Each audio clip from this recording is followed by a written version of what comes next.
My name is Nana May. I'm 74 years old, and after 25 years of marriage, my husband called me into the living room and said 5 words that shattered everything. I want someone younger. And that was only the beginning. I still remember the sound of the clock that afternoon.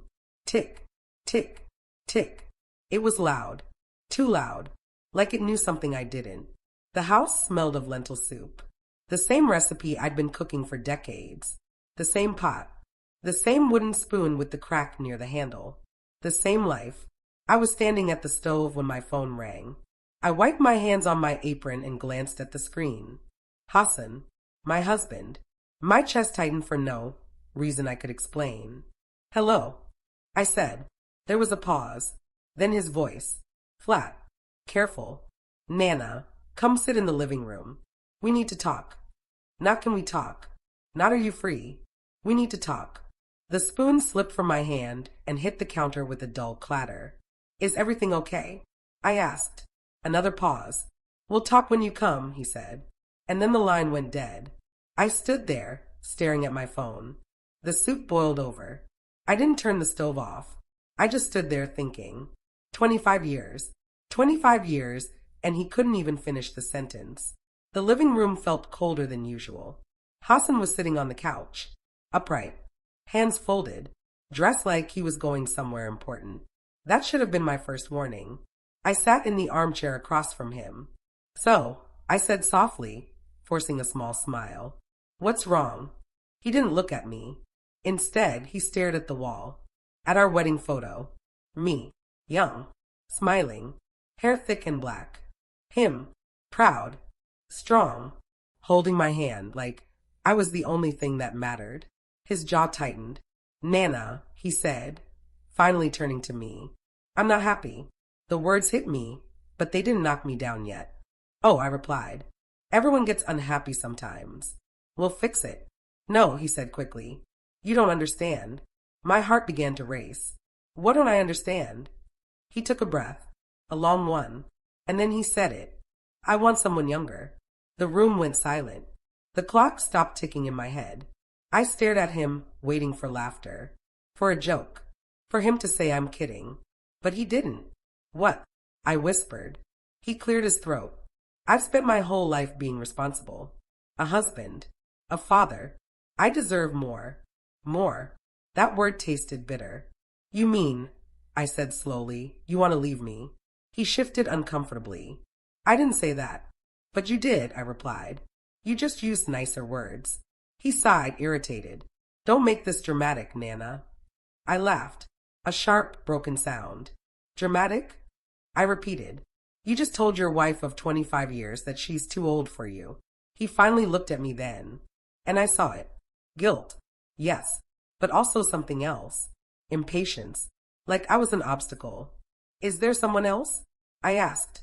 He hesitated. Just for a second. That second told me everything. My chest felt tight.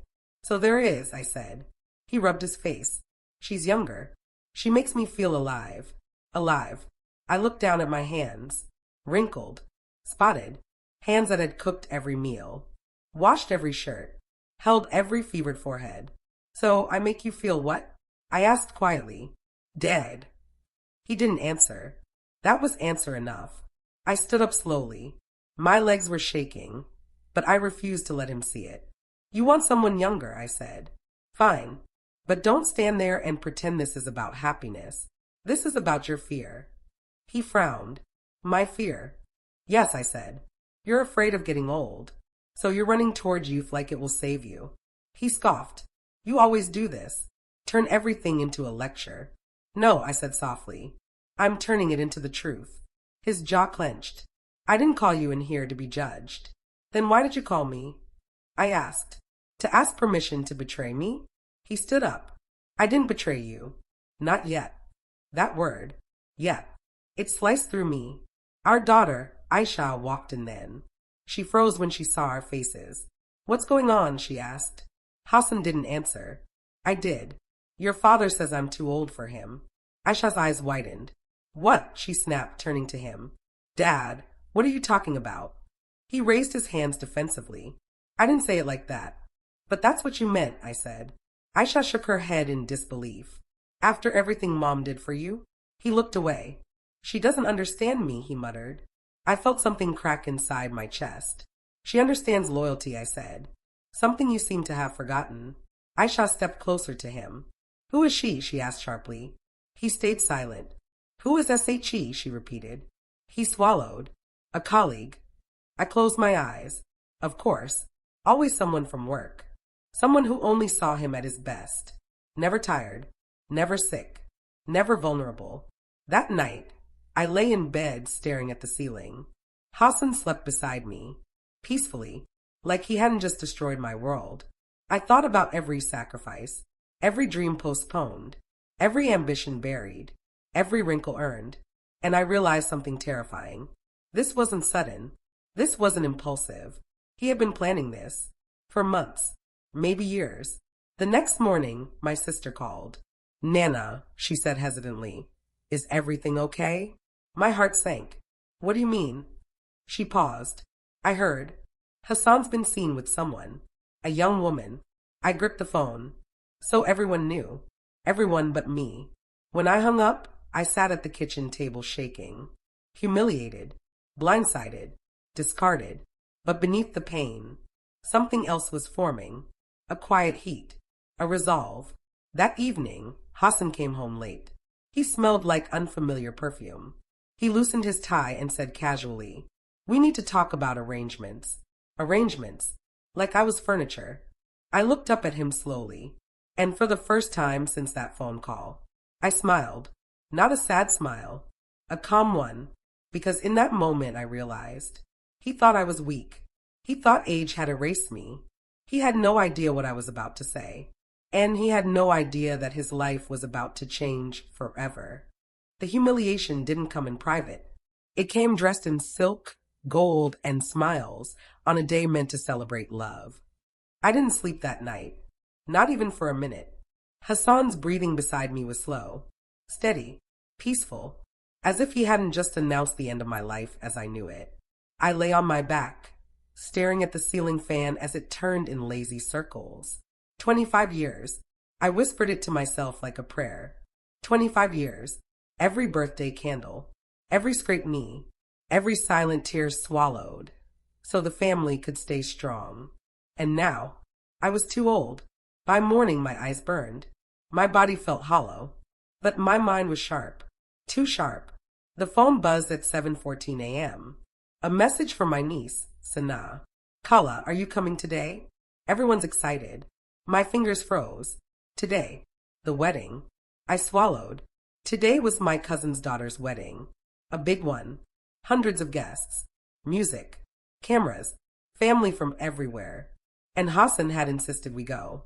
We shouldn't make things obvious, he'd said the night before. People don't need to know our personal issues. Our personal issues.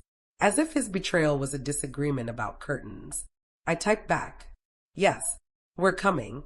Then I sat there, phone in my lap, heart pounding. I didn't know why, but something inside me whispered that today wasn't just a wedding. It was a stage. Hassan emerged from the bathroom freshly shaved, wearing his favorite charcoal suit. You should wear the blue sari, he said casually. It suits you. I stared at him. The audacity. You still care what I wear? I asked. He sighed. Don't start, Nana. Not today. Not today. I nodded slowly. Of course, I said. Not today. But in my chest, something twisted. The wedding hall was massive. Crystal lights. Gold chairs. White roses everywhere. Laughter echoed off the walls. The smell of perfume and food mixed in the air. I walked beside Hassan, my arm lightly resting on his. To anyone watching, we looked perfect. A happy, aging couple. Inside, I felt like glass, cracked but still standing. Relatives rushed over. Nana, you look beautiful. Hassan by mashallah. Smiles, compliments, warmth. And then, I saw her. She stood near the dessert table. Young, tall, skin smooth like untouched silk. Long hair falling effortlessly over her shoulders. She was laughing. Not loudly, just enough to be noticed. My chest tightened. I knew. I didn't need proof. I leaned closer to Hassan and whispered, Is that her? He stiffened. Not here, he hissed. But his eyes had already betrayed him. They followed her. Like gravity. My daughter Aisha approached with a plate in her hands. Mom, Dad, she said, smiling. Try this. It's amazing. She noticed my expression. What's wrong? Before I could answer, a woman stepped forward. Elegant. Confident. Excuse me, she said brightly, extending her hand to Hassan. I didn't realize you were here. Hassan froze. My heart dropped. He hesitated, just long enough. Hello, he said finally. This is, I looked at her hand, then at his face. This is my wife, I said calmly, standing straighter. Nana May. The woman blinked. Oh, she said softly. The silence was thick. I'm Lena, she added, pulling her hand back. I work with Hassan. Work. Of course. I smiled politely. How lovely, I said. So nice to finally meet you. She looked uncomfortable. I didn't know you'd be attending, she said to Hassan. My ears rang. Didn't know. He hadn't told her. Or worse, he had told her I didn't matter. Aisha stared between us. Dad, she asked slowly. Who is she? Hassan cleared his throat. A colleague, he repeated. Lena's lips parted slightly. Just for a second. Then she smiled again. Well, she said, I should get back. Enjoy the wedding. She walked away. I watched her go. Every step felt like a slap. Aisha grabbed my arm. Mom, she whispered urgently. What is happening? I looked at her face. My child. My heart. I wanted to protect her. But the truth was already bleeding through. Later, I said. We'll talk later. Hassan leaned close to me. You didn't have to embarrass her, he murmured. I turned to him slowly. Embarrass her? I repeated. Not me. His eyes hardened. You're making a scene. I laughed. Quiet. Bitter. No, I said. You did. I'm just standing in it. The ceremony began. The bride walked in. Music swelled. Everyone stood. I sat. My legs wouldn't move. All I could think was, is this how I look? A woman watching another woman take her place? Applause erupted. Tears burned my eyes. I refused to let them fall. I would not cry in public. Not today. Later, during dinner, I felt eyes on me. Whispers. I leaned toward my sister. What are they saying? I asked quietly. She hesitated. Nana, tell me. She lowered her voice. They're saying Hassan is leaving you. For a younger woman. The room spun. So it was out. Not just out. Celebrated. I gripped my fork until my knuckles turned white. Across the hall, Lena laughed with a group of women. Confident. Unashamed. As if she had already won. Hassan stood to make a toast. My heart slammed against my ribs. He raised his glass. Love, he said, smiling, is about feeling alive. Alive. Again. I stared at him. About growth, he continued. About honesty. About having the courage to choose happiness. Murmurs of approval rippled through the room. I stood. The music stopped. Heads turned. Hassan's smile faltered. I took a breath. Slow. Steady. My husband is right, I said clearly. Love does take courage. The room went silent. I could see the panic in his eyes. But, I continued, it also takes loyalty. Sacrifice. Time. I looked directly at him. And some people confuse youth with happiness because they're afraid to face the woman who knows them too well. Gasps. Aisha stood up beside me. Mom. I placed a hand on her arm. I'm not done. I turned back to the crowd. For 25 years, I said, voice steady, I built a life with this man. And today, I learned that he thinks replacing me will erase his fear of aging. Hassan whispered harshly, Sit down. Now. I smiled. The calm kind. No, I said. You wanted honesty. I turned back to the guests. So let me be honest. I looked at Lena across the room. Then back at Hassan. You didn't choose youth, I said softly. You chose escape. The room erupted into whispers. Hassan's face drained of color. I leaned closer to him and whispered. And I haven't even told him everything yet. His eyes widened. What do you mean? He hissed. I straightened. That, I said aloud, is a story for another day. I picked up my purse, and I walked out. Behind me, I heard my name. Nana. Nana, wait. But I didn't stop. Because that night, The humiliation ended, and the reckoning had just begun. Some secrets don't live in drawers or diaries. They live in the way people avoid your eyes, and in the silence that follows your name. I didn't go home that night. I drove. No destination, just movement. Streetlights blurred into long yellow lines as tears finally fell. Silent, heavy, relieved to be released. My phone buzzed again and again. Hassan, Aisha, my sister. I didn't answer, because for the first time in 25 years, I needed to hear my own thoughts more than anyone else's voice. I parked near the old Riverside Road where Hassan and I used to bring the children when they were small.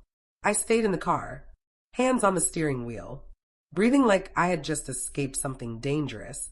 Did he really do that? At a wedding? In front of everyone? The humiliation burned deeper now that I was alone. But beneath it something stirred. Not anger. Clarity. I finally answered Aisha's call. "Mom," she said, voice shaking. "Where are you?" "I'm safe," I replied. "I just need time." She hesitated. "Dad is furious," she whispered. "He says you embarrassed him." I laughed softly. "Tell your father," I said. "He embarrassed himself long before I opened my mouth." She was quiet. Then she said, "Mom, is it true? Is there more you haven't told us?" I closed my eyes. "Yes," I said. "There is." Her breath caught. "About Dad?" "Yes." "About us?" she asked carefully. I paused. "Yes," I whispered. "About all of you." I stayed that night at my sister Farah's house. She didn't ask questions. She just opened the door and pulled me into her arms. "I knew," she whispered. "I knew something was wrong."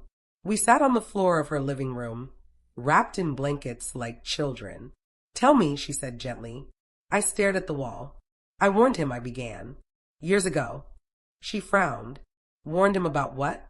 "About the truth catching up," I said. "When Hassan and I married, we had nothing. No house, no savings, no safety net, just promises. But there was one thing he had that I didn't. A secret. He came from a family drowning in debt. Dangerous debt. The kind that follows you. I found out 6 months into the marriage. Men started coming around, asking questions, watching our door. When I confronted him, he broke down. "I didn't tell you because I didn't want to lose you," he cried. I remember holding his face. "I married you," I said. "Not your past." That was the moment I chose him, and the moment I protected him. Farah stared at me. "You never told anyone this." "No," I said. "Because I fixed it." Her eyes widened. "What do you mean fixed it?" I swallowed. "My father left me an inheritance. Small, but enough." She gasped. "You used it." "All of it," I said. "To clear Hassan's debt." Her hand flew to her mouth. "He never told us." "He never told anyone," I said. "He let people believe he built everything himself." The room felt heavier. "And that's not all," I added quietly. "Hassan didn't just take my money. He took my silence." Years later, when his promotion came through, there was an investigation. Financial discrepancies. They almost fired him. He came home shaking. "They're going to ruin me," he whispered. I asked one question. "Did you do it?" He nodded. "Just once." I went back to my father's old contacts, pulled favors, made calls. The case disappeared, and Hassan rose. Farah looked at me in disbelief. "He owes you everything." "Yes," I said. "And now he wants someone younger." We sat in silence. Finally, she said, "Does Aisha know any of this?" "No," I replied. "And that's what scares me." The next morning, Aisha came over. She looked exhausted, angry, confused. "Mom," she said immediately, "Dad says you're lying. He says you're bitter." I took her hands. "Sit," I said, "and listen." I told her everything. The debt, the inheritance, the investigation. Her face changed with every sentence. "No," she whispered. "That's not possible." "I wish it wasn't," I said. She shook her head. "He always told us he did it alone." "I know." Tears streamed down her face. "Why didn't you ever say anything?" I smiled sadly. "Because I thought protecting your father was protecting our family." She looked at me then, really looked, and I saw something shift. Respect, understanding, pain. That evening, Hassan showed up at Farah's house, uninvited, unwelcome. He knocked hard, demanding. I opened the door. He looked furious. You told her, he accused. Yes, I replied. I told the truth. He stepped closer. You had no right. I laughed. No right? I echoed. I gave you everything, including your reputation. His face darkened. You're trying to turn my own daughter against me. No, I said calmly. You did that the moment you chose dishonesty. Aisha appeared behind me. Dad, she said, voice trembling, is it true? He looked at her, then away. That was answer enough. You think this makes you powerful? He snapped at me. Dragging up the past? No, I said softly. It makes me free. His eyes narrowed. You think people will believe you? I stepped closer. I don't need them to, I said. I just need you to know. I'm done protecting you. He froze. For the first time, I saw fear in his eyes. Real fear. Because now, the story wasn't his anymore.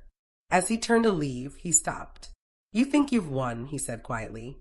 But you don't know everything. I felt a chill. What don't I know? I asked. He smiled. A thin, cruel smile. Ask Lena, he said. Ask her why she really came into my life. And then he walked out. I stood there, heart racing. Because suddenly, this wasn't just betrayal. This was something darker. Something planned. And I realized the truth I revealed was only half the story. The rest was coming for me next. The worst betrayals aren't loud. They smile at you, call you brave, and stab you with the truth. I didn't want to see Lena. Every instinct in my body told me not to. But Hassan's words echoed in my head all night. Ask Lena why she really came into my life. I lay awake until dawn, staring at the ceiling, replaying every moment I had dismissed as coincidence. The late nights, the sudden interest in his appearance, the way he stopped touching my hand. By morning, my decision was made.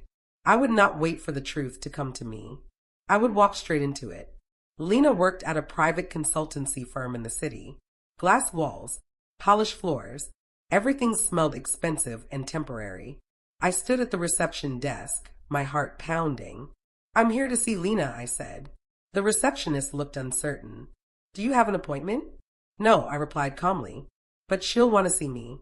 She hesitated, then picked up the phone. A few minutes later, Lena appeared. Her smile faltered when she saw me. Nana, she said quietly. I didn't expect this. I know, I replied. That's why I'm here. She nodded. Come in. Her office was spotless, minimal. No personal photos. Nothing permanent.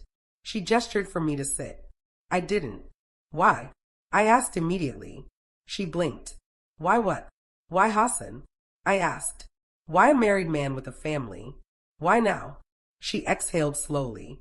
I didn't plan it like this. I laughed. No one ever does, I said. But here we are. She looked down at her desk.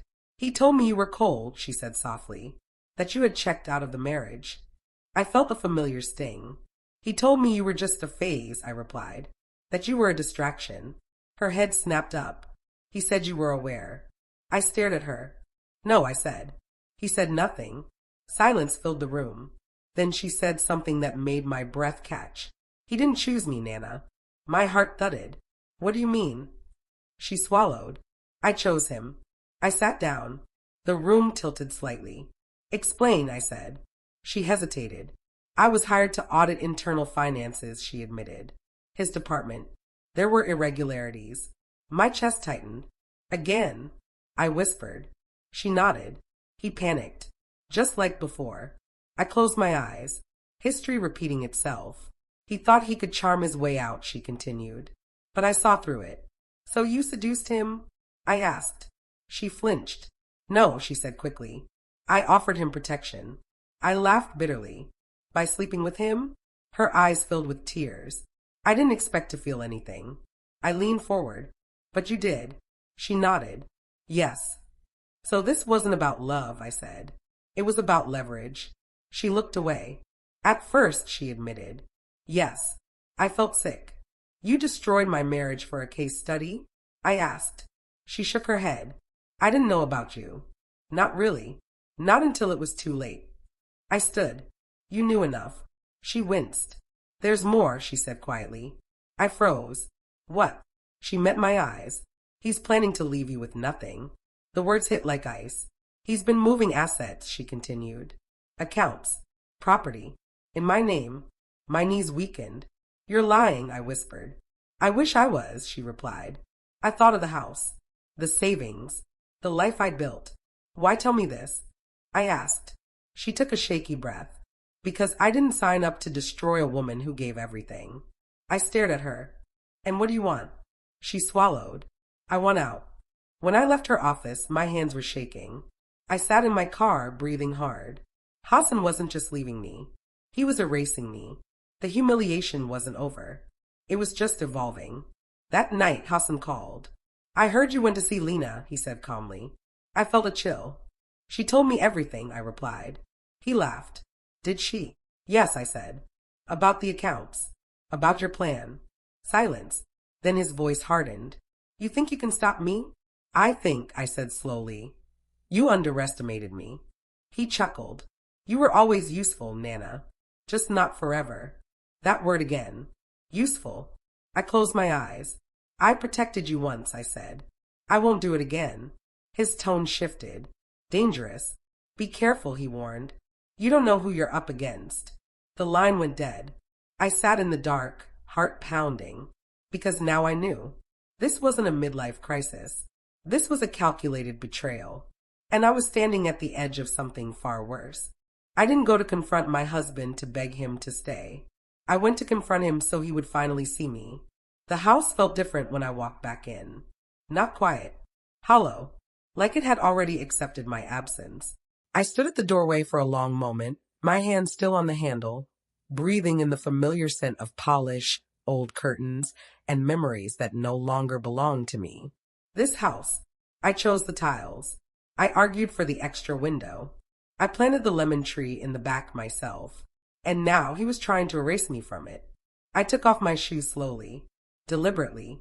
Each step down the hallway felt like a countdown. 3, 2, 1. Hassan was in the study. I could hear his voice before I saw him. Laughing. Light. Relaxed. He was on the phone. Yes, I told you, it's almost done, he said. No, she doesn't know everything. I stopped. My hand tightened into a fist. She won't fight, he continued. She never does. Something inside me snapped. I pushed the door open. Hard. It hit the wall with a sharp crack. Hassan spun around. Our eyes locked. His smile vanished. I'll call you back, he said quickly and hung up. For a moment, neither of us spoke. The silence was thick, heavy, charged. Then he sighed. So he said coolly, you decided to come home. I stepped inside and closed the door behind me. Yes, I replied. I decided to confront the man who thinks my silence means weakness. He leaned back in his chair, arms crossed, defensive. You've been talking, he said. To Lena, to Aisha, to your sister. I've been telling the truth, I corrected. He smirked. There's your problem, he said. Truth is subjective. I laughed. A slow, humorless sound. No, I said. Truth is just inconvenient for liars. His eyes darkened. Careful, he warned. You're starting to sound bitter. I stepped closer. You destroyed our marriage, I said quietly. You humiliated me. You plotted behind my back. And you're calling me bitter. He stood abruptly. I didn't destroy anything, he shouted. This marriage died years ago. I didn't flinch. Then why did you keep taking from it? I asked. My money, my loyalty, my silence. He froze. Just for a second. Enough. You think I don't know what you're doing. I continued. The accounts, the transfers, the house. His jaw clenched. You have no proof. I smiled. You taught me to prepare, I said softly. I learned from the best. His confidence wavered. You wouldn't dare, he said. You don't have the stomach for this. I leaned in until we were inches apart. Don't mistake kindness for fear, I whispered. I buried my anger for 25 years. You woke it up. He scoffed. You're old, Nana, he said coldly. Tired. Emotional. No one will take you seriously. The words stung. But they didn't break me. Instead, they cleared something inside my mind. I straightened. You're right, I said calmly. I am old. He blinked. And because of that, I continued. I remember everything. His brow furrowed.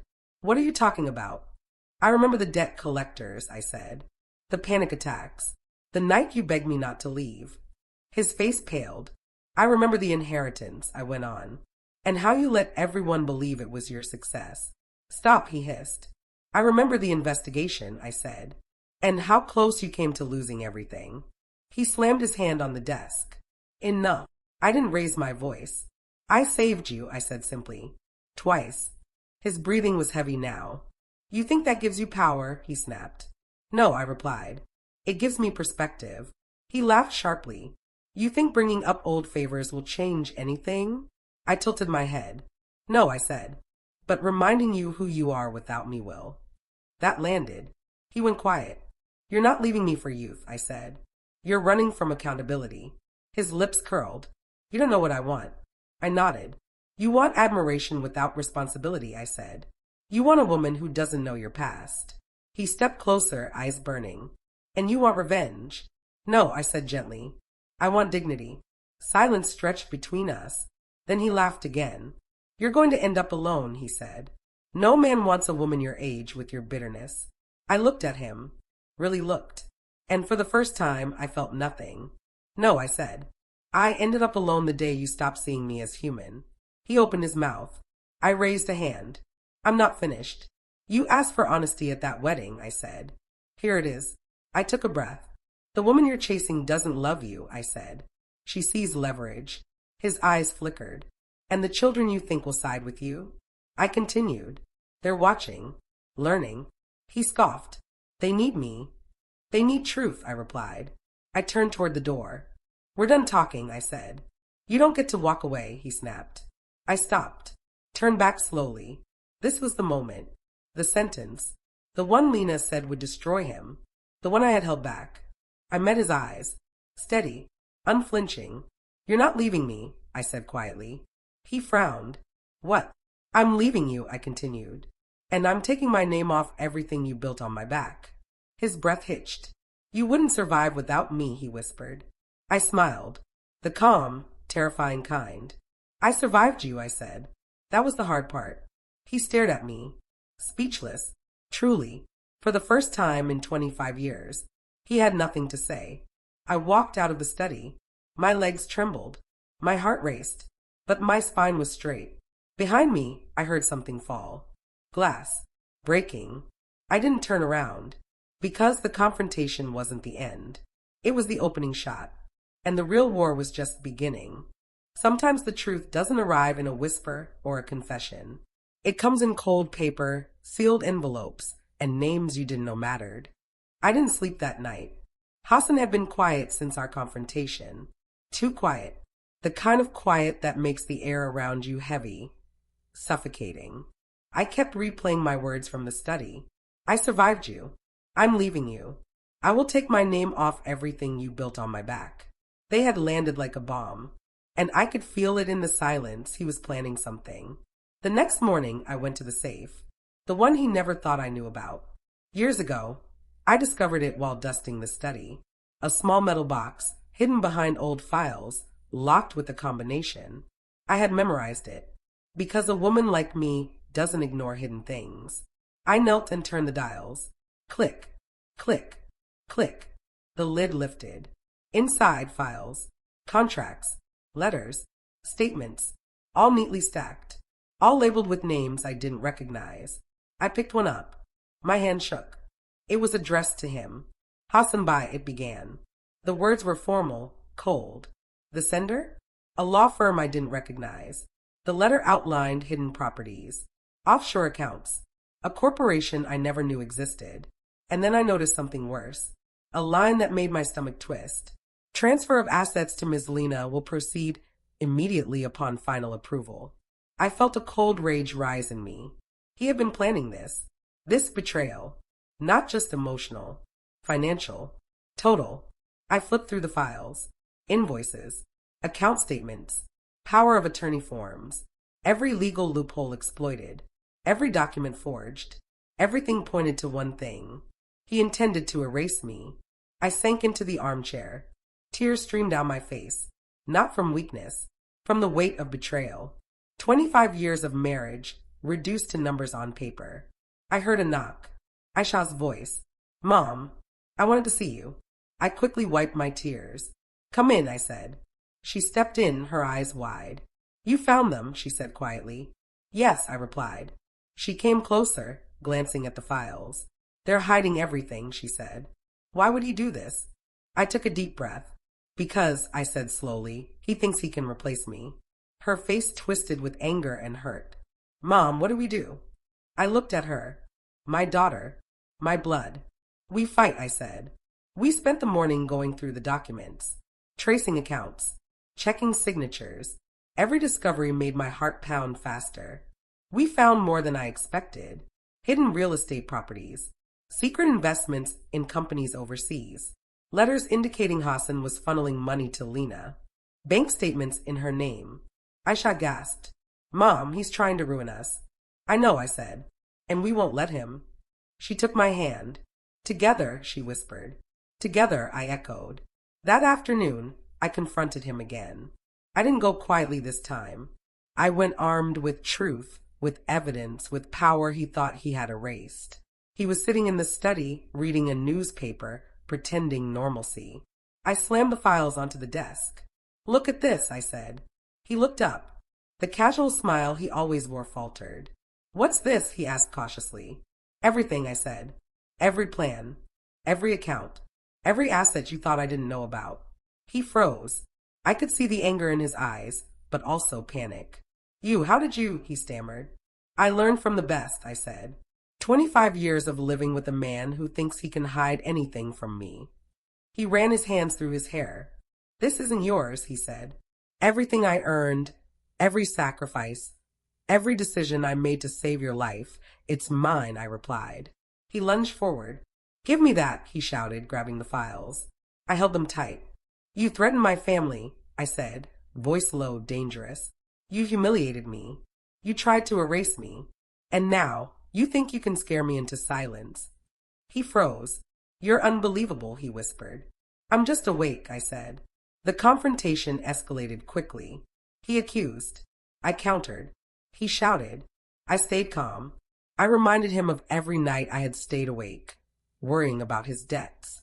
Every time I had sacrificed comfort to keep him safe. Every favor I had called in to save him. You built everything on my back, I said. And now you think youth will make you happy. But you'll find only emptiness. I could see something in his eyes. Fear.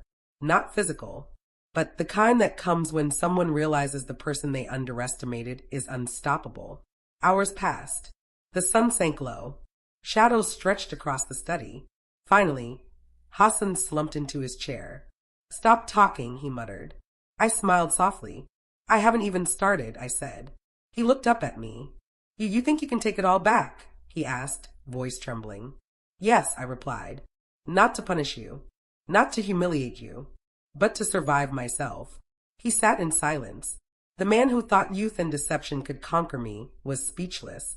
And in that silence, I realized something important. I didn't need to yell. I didn't need threats. Truth was louder. Truth was stronger. And it was finally mine. That night, I stayed in the study. Hassan left. The files stayed. Aisha and I made plans. Because the war had only just begun. And while he slept, dreaming of Lena and the youth he craved, I prepared my next move. A move he would never see coming. Betrayal isn't always loud. Sometimes it lives in the quiet glances of the people you trust most. I woke up to silence. The kind of silence that presses down on your chest. Heavy and unrelenting. Hassan's absence was loud. I didn't want to think about where he was or who he was with, but the ache in my chest reminded me every second that he was out there, plotting. I got out of bed slowly, the creak of the floorboards echoing through the house. It had become foreign to me, my own home, filled with memories, yet suddenly alien. Aisha was already in the kitchen. She looked exhausted, but determined. Mom, she said softly, I went through the files again last night. There's more. I sighed, taking a seat at the table. What now? I asked, though I already knew the answer. There are names you didn't know, she said. Extended family, cousins, lawyers, people who are helping him secretly. I leaned back. I hated secrets. I hated lies. And now I realized that betrayal wasn't just coming from Hassan. It had seeped into the very walls of the family we trusted. We went through the documents together, line by line. Accounts in India, investments in Europe, hidden properties, shell companies, and every time I thought I'd seen it all, Aisha would find something else. "Mom, look at this," she whispered, pointing at a transfer. I leaned closer. It was a small account, one we hadn't noticed before. Transferred to a name I didn't recognize. "Who is this?" I asked. Aisha hesitated. "I don't know, but the bank records show regular deposits. Large deposits." My heart sank. "He's been planning this for years," I said quietly, "and no one told us." I decided I needed answers. So I called my sister, Farah. She answered immediately, her voice tight. "Nana," she said, "I've been thinking. Hassan isn't just after you. He's after all of us. He's manipulating everyone." I felt a chill. "What do you mean?" "Cousin Imran," she said. "He's been feeding him information. About your savings. About Aisha's accounts. About me." I didn't want to believe it, but I clenched my fists. "You knew?" I asked. "Yes," she admitted. "But I thought he was joking until last night." The words landed like bricks. Betrayal from family. I closed my eyes. Every instinct screamed at me to retreat, to hide, to cry. But something inside me hardened. Later that day, Hassan called. His voice was calm, unnervingly calm. "Have you accepted your situation, Nana?" he asked. I smiled softly. "No," I said. "I'm not accepting anything. Not now. Not ever." He laughed short and sharp. "You think you can fight me?" "Yes," I said firmly. "And I will." He paused, as if surprised by my courage. "You're too old," he whispered finally. "I'm old enough to see through you," I replied. "And strong enough to stop you." Silence followed. Then the line went dead. That evening, I called Lena. She answered immediately, her voice low, almost fearful. "Mom," Aisha whispered from the background. "Lena," I said, calm but cold. "We need to talk." There was a pause. "About Hassan?" she asked. "Yes," I said. "And about everything you know." I could hear her breathe. "I didn't sign up for this," she said. "I never wanted to destroy anyone." "I know," I replied. "And now you have a choice. Either help me or stay out of my way." She hesitated. Finally, she said, "I'll help you. I can undo some of it, at least for now."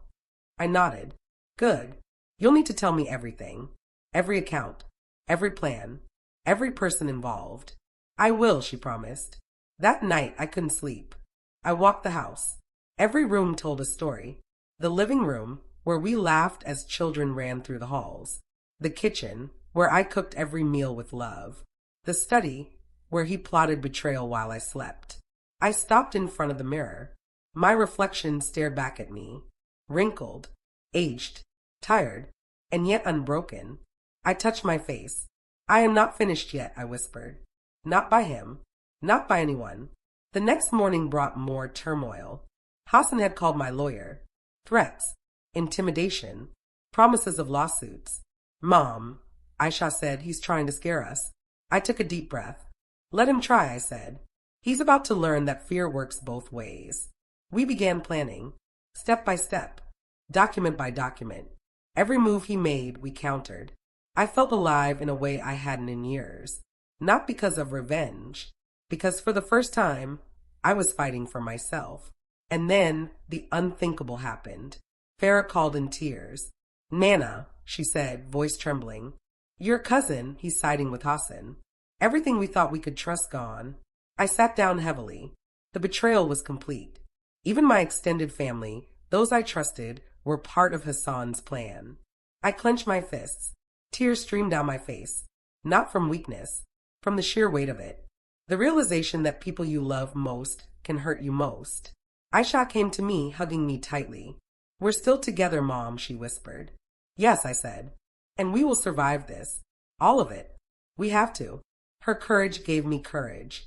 Her strength reminded me why I could not break. That night, I sat alone in the study, reviewing documents with Lena on the phone. We discovered another hidden account. This one tied to an offshore corporation. And it wasn't just money. It was control. Hassan had been moving pieces for years, planning to leave me powerless. But I wasn't powerless. I had Lena. I had Aisha. I had truth. and that was stronger than his lies. As I closed the files for the night, I heard a soft knock. I opened the door. Hassan was there. "Why are you still in this house?" he asked, voice low. I stood tall. "I never left," I replied. "And I never will." His eyes narrowed. "You think you've won," he said. "You've only seen the beginning." I smiled faintly. "No, Hassan," I said. "You've only seen what happens when you underestimate me." He didn't respond. He just stared. The weight of everything, his plans, his betrayals, his lies, suddenly visible in his face. For the first time, I saw fear. And I knew the battle was far from over. But for now, I had the upper hand.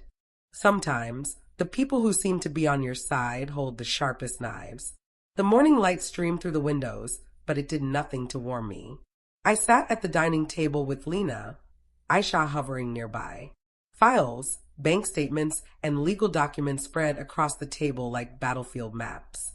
Lena had been my reluctant ally, but I still didn't trust her fully. "You need to tell me everything," I said firmly. She looked at me, nervous, wringing her hands. "I didn't mean for it to get this far," she admitted. I thought I could help him fix the accounts, just a little, without hurting anyone. I raised an eyebrow. "And you thought sleeping with him was part of helping?" She flinched. "Yes," she whispered. "I didn't know about you." "Not really. Not until it was too late. By then, it was complicated." I leaned back in my chair, processing. "Complicated?" I echoed. "You let him manipulate you.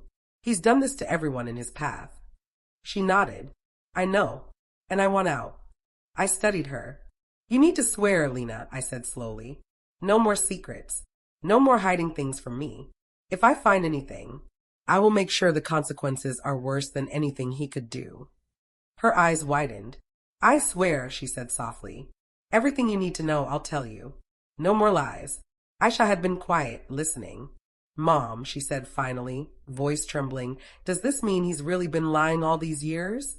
"About everything." I sighed. "Yes, sweetheart," I said gently. "Every word. Every promise. Every plan he made. Some were for the family, yes, but most were for himself." Aisha covered her face. He's always been selfish," she whispered. "Yes," I said, "but you're stronger than him. And now we have a choice." The first confession came with Lena. She pulled out a small sealed envelope. "This was supposed to go to him," she said quietly. "It's the final plan. Every asset, every property, every move he's planned for the next 6 months." I opened it slowly, each page turning like a drumbeat. Offshore accounts, hidden properties, power of attorney documents, letters of intent to transfer everything into Lena's name. I could feel my heart pounding in my ears. He wasn't just leaving me. He was erasing me, and he had thought I'd never see it. "You see why I couldn't stop him?" Lena whispered. "Yes," I said coldly. "And now we stop him together." She nodded. "I'll provide access," she said. "I can undo some of it, but not all. Some of these transfers are almost final." I smiled faintly. "Then we act fast." Hassan arrived later that afternoon. He barged into the house, anger radiating from him like heat. "Where is she?" he demanded. "Where's Lena?" I stepped out from the kitchen doorway. Calm. "She's right here," I said. His eyes flicked to Lena, and for the first time, I noticed hesitation in him. "Mom," Aisha said, stepping forward, "stay calm." I nodded. "Calm is all I have left," I said softly. Hassan's voice grew sharp. "What are you doing here?" he shouted at Lena. "I'm done," she said firmly. "I won't help you anymore. Not with your schemes. Not with your lies." He took a step forward. "You think you can betray me," he hissed. "You have no idea what you're dealing with." I walked closer, standing beside Lena. "No," I said. "You have no idea what we're dealing with." He froze. The arrogance in his eyes faltered. "You're mine," he spat. I shook my head. "No," I said. "I'm not yours. Never again." The tension in the room was palpable. Lena revealed another secret. A hidden offshore account, larger than anything we'd seen. "It's in the Cayman Islands," she said. "If he transfers the funds, there's no way to recover it without exposing him legally." Hassan's face went pale. "You wouldn't dare," he said. "Oh, I would," I replied, voice steady. "And I can." He laughed, but it was hollow. "You don't understand. I control everything. The lawyers, the banks, the family, they're all mine. I leaned forward. Not anymore, I said. I know their names. I have the documents. I have Lena. And I have my daughter. You've underestimated us for the last time. Then came the confession from Aisha. Mom, she said, trembling. I overheard Dad on the phone yesterday talking to someone about me. About moving my accounts. I felt a surge of protective anger. What did he say? I asked. She swallowed. He called them loyal family, said they'd help him control me if I ever interfere. I froze. The betrayal went deeper than I'd imagined. Extended family, cousins, friends, allies, all playing into his hands. I took a deep breath. Then we do this carefully, I said. Step by step. Expose him. Protect Aisha. Undo every single plan he's made. And then... I paused. Then he will see what happens when he underestimates a woman who refuses to break. Hassan stepped forward, trembling with anger. You can't win, he hissed. I shook my head. Watch me. Hours passed in tense planning. We worked through accounts, called lawyers, lined up evidence. Lena revealed more. Forged signatures, false documents, even a fake will. Everything was meant to make him untouchable. Everything except for me. I realized something crucial. He had relied on fear, manipulation, and silence. And I had none of those. I had courage. I had truth. And now, I had power. By nightfall, Hassan returned. He barged in, furious. I know what you're doing, he shouted. You think exposing me will change anything? I stood, calm and unflinching. It will, I said. And when it does, you will realize the true cost of betrayal. He laughed. True cost, he spat. You have no idea what I'm capable of. I leaned closer. I do, I whispered. I've survived you before. I survived your secrets, your debts, your lies. And now I survive you again. He froze, a hesitation in his voice. You can't take everything, he said quietly. I smiled faintly. Watch me, I said. The room was silent. The storm was building. Family, money, loyalty, all of it hanging by a thread. And in that silence, I realized, the confessions had stripped away his power. The conflicts had shown the true alliances. And for the first time in 25 years, I wasn't just standing my ground. I was winning. I didn't go looking for revenge. I went looking for truth. But truth has a way of forcing resolution, whether you're ready or not. The morning light barely pierced the thick curtains, casting long shadows across the study. Hassan was already awake, pacing, waiting. I could hear the faint clink of his shoes against the polished floor. He didn't notice me sitting calmly at the table, the files stacked neatly in front of me, evidence of every betrayal, every secret, every manipulation he had tried to keep hidden. I didn't need to speak yet. Silence was enough. He stopped pacing. You think you've won, he said finally, voice low and controlled. You've only delayed the inevitable. I looked up at him calmly. I've delayed nothing, I said. I've exposed everything. He narrowed his eyes. Exposed? You can't expose what no one else knows. No one will believe you. I leaned back, letting my voice soften, almost like a whisper. Believe me or not, I said, but you've underestimated me for 25 years. And now, your arrogance has caught up with you. He laughed bitterly. Arrogance? You mean fear. No, I said. I mean strength. Aisha appeared in the doorway, holding her phone. Mom, she whispered, I've recorded the conversations. The threats. The transfers, everything. And I've shared copies with our lawyer. Every move he's made is documented. Hassan's expression faltered for a split second. I continued. We've also reached out to the banks, the overseas accounts, your offshore properties. Every transaction is now being investigated. You thought you were untouchable. He ran his hands through his hair. You wouldn't dare, he said, voice trembling now. I stood slowly. I would, I said calmly. And I am. He took a step forward, trying to regain control. You're making a mistake, he hissed. You think you can ruin me? I tilted my head. No, I said softly. I think you already ruined yourself. And now you're just realizing it. He froze. The files on the table gleamed under the faint light. Contracts, transfers, letters, evidence. All his lies laid bare. I pulled out the most damning file. A set of documents detailing his attempt to move Aisha's inheritance into a fake account overseas. Do you see this? I asked. He glanced at it, pale. This isn't real, he whispered. It is, I said.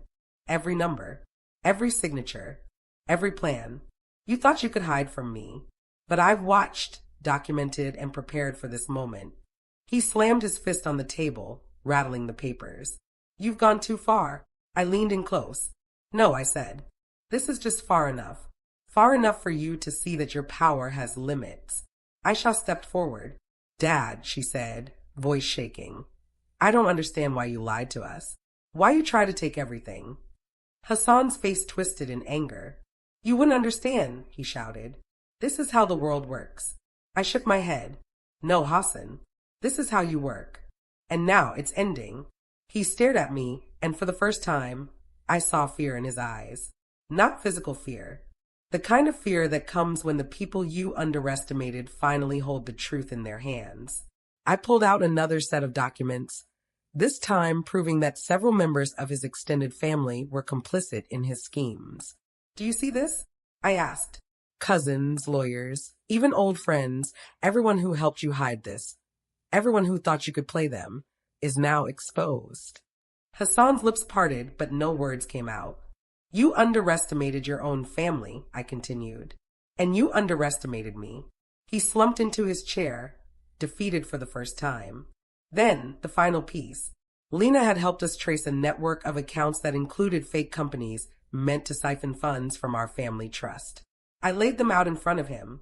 All of this, I said, pointing, was meant to erase me. Erase my daughter. Erase the life I built. His hand shook. I didn't think you'd find out, he whispered. You didn't think I'd survive you, I said. You didn't think I'd fight. But I always knew I had to. Aisha held my hand, tears streaming down her face. Mom, she whispered. Yes, I said, holding her gaze. Yes, Aisha. We can survive this. Together. Hassan tried to speak, but I raised a hand.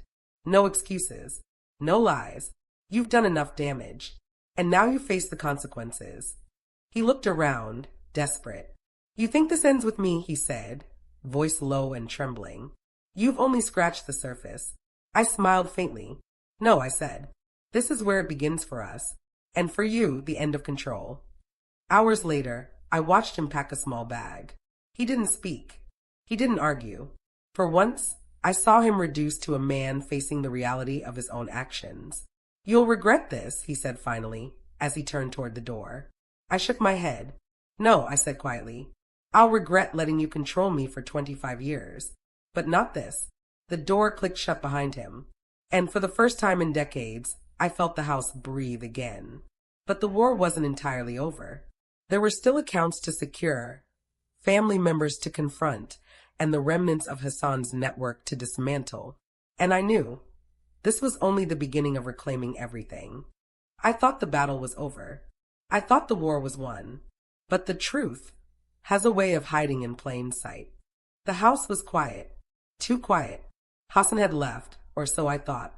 I walked slowly through the hallways, each step measured, careful. Aisha followed closely, her hand gripping mine like a lifeline. Lena stayed behind in the study, coordinating the final legal maneuvers to secure the accounts and property. We had spent weeks uncovering every hidden plan, every transfer, every betrayal. I thought we had reached the end. Then I noticed the letter. It was slipped under the front door. No envelope. No handwriting I recognized. Just my name, Nana May. I picked it up with trembling hands. I opened it slowly. The first line made my blood run cold. You think you've won? You haven't seen the half of it. My hand shook. I turned the page. Inside were bank statements, documents, and something far worse. Photos. Photos of Aisha. Photos of me. Taken without our knowledge. The note continued. I know where you sleep. I know your routines. I know your allies. You are not safe. Not from me. Not from those who helped me. This is just the beginning. I slammed the letter down, my heart pounding. Aisha gasped. Mom, what is it? I swallowed, trying to steady my voice. It's him, I said quietly. Hassan, he's not finished. And he's been watching us. Tears streamed down my daughter's face. I thought he was gone, she whispered. He's not gone, I said. And I don't know if he ever will be, unless we take one final step. I called Lena immediately. She answered, voice tense. I saw it, I said. He's escalating. There are more accounts, more properties, and now he's threatening us directly. Lena paused. There's a way to corner him, she said slowly. But it's risky, dangerous. If we do it wrong, he could disappear and we'd have nothing. I nodded, feeling a mixture of fear and resolve. We do it right, I said. No mistakes, no hesitation. That evening, Hassan's new threat weighed on me like a physical burden. I walked past the living room, staring at the fireplace. I thought about the years I had given him, the nights I stayed awake worrying about him, the sacrifices I made, and now he had turned everything into a weapon against us. I clenched my fists. Not anymore. A knock came at the door. I flinched. Lena opened it cautiously. Mom, she whispered, I found something. Another hidden account. And it's linked to an associate you've never met. Someone powerful. I felt my stomach twist. Who? I asked. I don't know the name, Lena admitted. But it's him, through someone else. He's trying to rebuild his control. I took a deep breath. Then we cut him off. Completely. I sat down with Aisha and Lena. For the first time, we outlined a full strategy. Step by step. Move by move. Evidence secured. Allies identified. Family members confronted. Assets frozen. I realized something crucial. Hassan had underestimated the very thing he had counted on. My fearlessness, my resilience, and my love for my daughter. The plan was risky, yes. It required exposure, confrontation, and the courage to face him one last time. But I knew we could do it, because this time we weren't alone. The next morning, I prepared myself. I looked in the mirror. I saw a woman older, yes, but unbroken, stronger than she had been in decades, and ready. Hassan returned. He walked through the front door, arrogant as ever, believing we were still afraid. I warned you, he said, voice smooth, dangerous. You'll regret this. I stepped forward. No, I said. You'll regret underestimating me, underestimating us. He paused. You're serious? He asked, disbelief in his voice. Deadly serious, I replied. We cornered him legally, financially, and socially. Every account frozen. Every transfer stopped.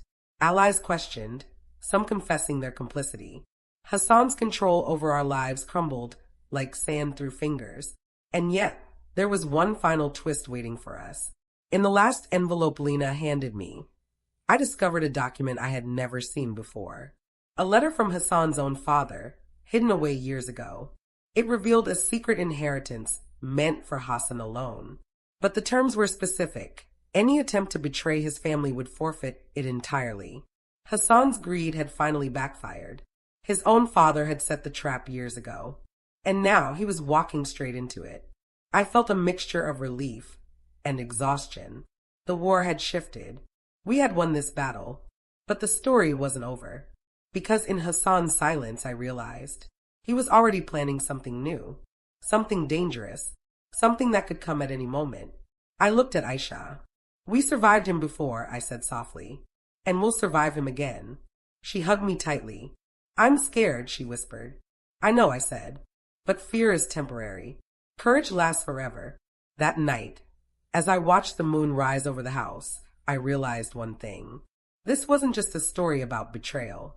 It was a story about awakening, about strength, about a woman who refused to be erased.